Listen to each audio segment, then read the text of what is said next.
As you can see, today we are going to work with a program, write a program to display n numbers of Fibonacci series.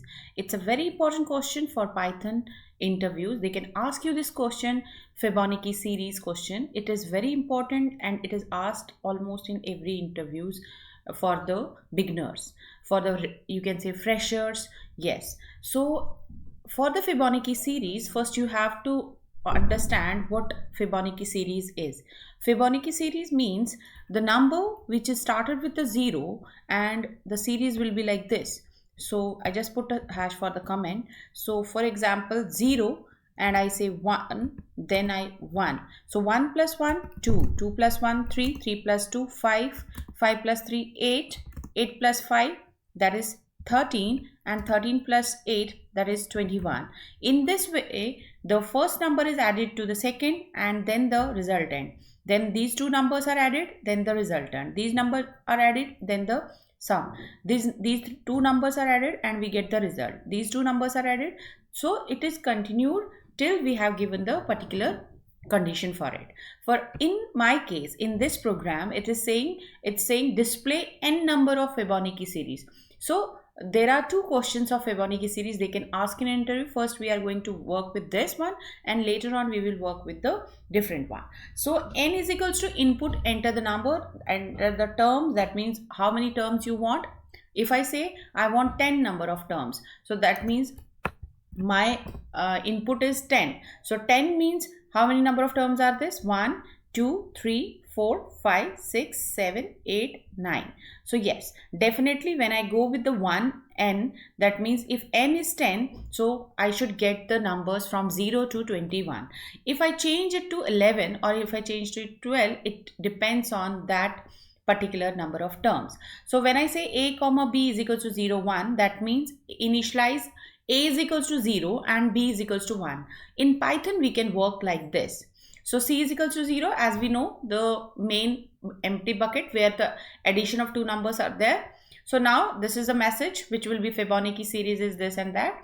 For I in range, 1 started with 1. If I am starting with 0, then it will be 0 to 9. That means exactly 10 numbers will be shown. That means 21 plus 13 it will be also. So 21 plus 30 it will be 34. But if I am giving n 10 and I am starting with the 1, then it has to be go from 1 to 9, because we know when for loop is there, n minus 1 will be there. So now if I just try to run the code, what will happen? It will print C0 first, then 0 plus 1, because in B there is 1 and in A it's 0. So 0 plus 1 is 1 again, and I'm saying A is passed value to the B.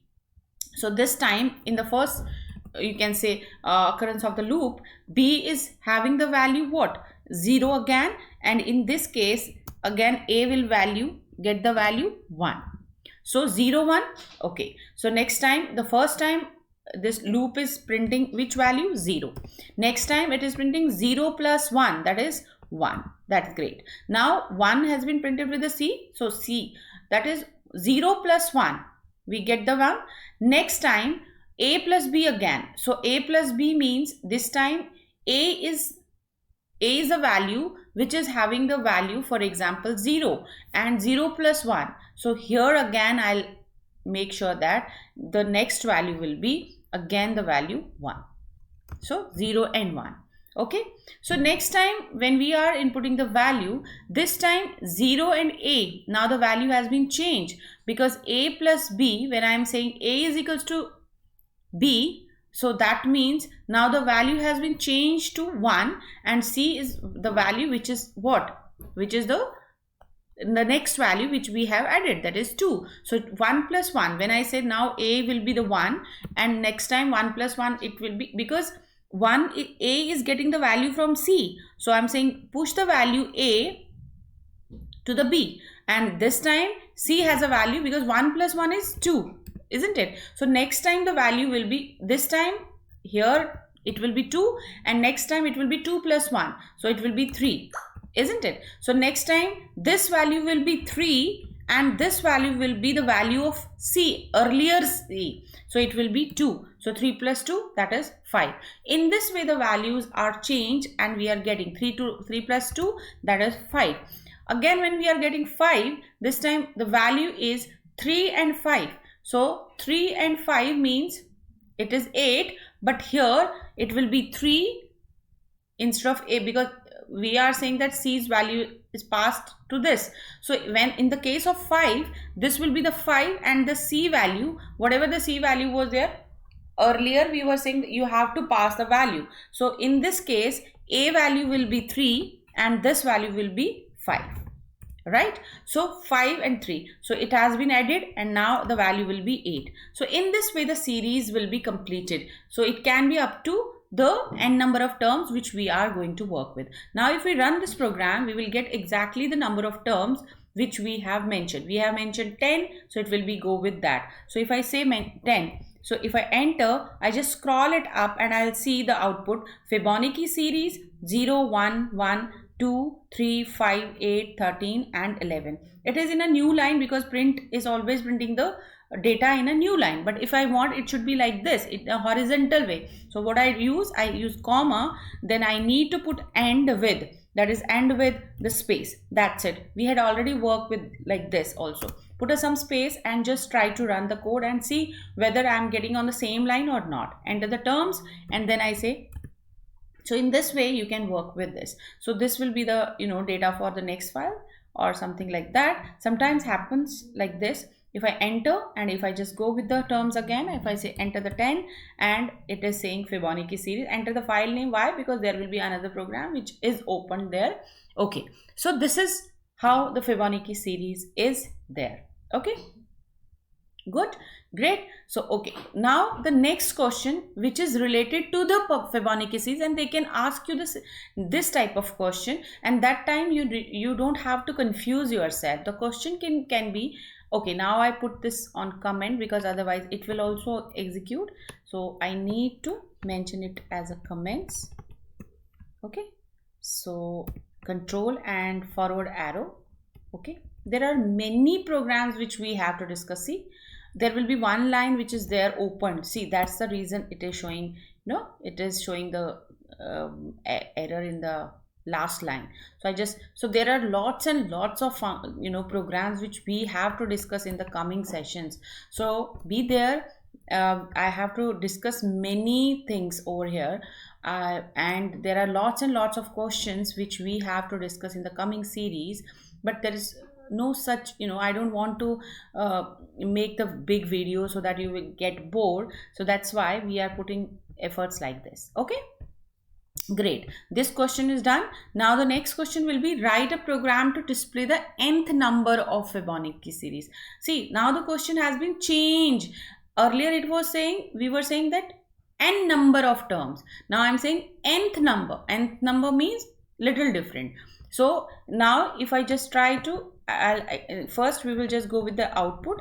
The procedure is the same, but enter the number depends. So the output depends on the nth. So if I just try to run the code, this time also it will ask you for the number, but this time, see, if I say 34, enter, so it will reach up to 34. That is, the number of the terms are 10, only 10. So I am saying up to the digit.